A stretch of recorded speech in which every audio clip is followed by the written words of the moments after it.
সুপ্রিয় দর্শক শ্রোতা, আসসালামু আলাইকুম। চলে এলাম নতুন একটি মাছের ভিডিও নিয়ে। আজকে আমরা দেখব বাটা মাছের ধানি। বাটা মাছ সাধারণত ভারত, নেপাল ও বাংলাদেশ জুড়ে এর অধিক বিস্তার রয়েছে। বাটা মাছ নদীর মাছ হলেও মিঠা পানির পুকুরেও চাষ করা হয়ে থাকে।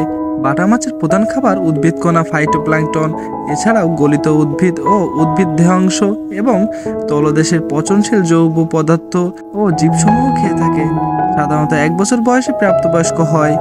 বর্ষাকালে প্লাবিত নদীতে প্রজনন করে থাকে। এছাড়াও কৃত্রিম পদ্ধতিতে হ্যাচারিতে রেণু উৎপাদন করা হয়ে থাকে। এই মাছ অত্যন্ত সুস্বাদু হয়, মৎস্যপ্রিয় মানুষের কাছে বেশ জনপ্রিয়। বাজার মূল্য বেশ ভালো ও সহজে পোনা পাওয়া যায় বলে মৎস্য চাষীদের কাছে বেশ লাভজনক একটি চাষের মাছ।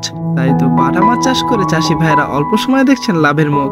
দর্শক শ্রোতা, আমাদের কাছে বাটা মাছ সহ সিলভার কাপ, G3 রুই, গ্রাস cup, mirror cup, black cup, brigade carp, কাতলা, চায়না পুঁটি, নোনা ট্যাংরা, পাবদা, ভিয়েতনামি কই, টাইগার মনোসেক্স তেলাপিয়া, গুলশা ট্যাংরা এবং ভিয়েতনামি শোল সহ সকল মাছের ধানীয় পোনা মজুদ আছে। ছোট বড় সকল সাইজের পরিমাণ মতো ধানীয় পোনা দেওয়া যাবে। আপনারা চাইলে আমাদের কাছে এসে সঠিক পরামর্শ অনুযায়ী আপনাদের প্রয়োজন মতো ধানীয় পোনা সংগ্রহ করতে পারেন ও মাছের রোগবালাই প্রতিকার সংক্রান্ত পরামর্শ এবং মাছ চাষের আধুনিক পরামর্শ আমরা দিয়ে থাকি। আপনাদের যদি বাটা মাছ সহ যে কোনো মাছের ধানি বা পোনা লাগে তাহলে সরাসরি যোগাযোগ করুন স্ক্রিনে দেওয়া নাম্বারে। এছাড়াও রয়েছে হোম ডেলিভারির সুব্যবস্থা। আমরা প্রতিনিয়ত এই মাছের পোনাগুলো পৌঁছে দিচ্ছি বাংলাদেশের প্রতিটা জেলাতে।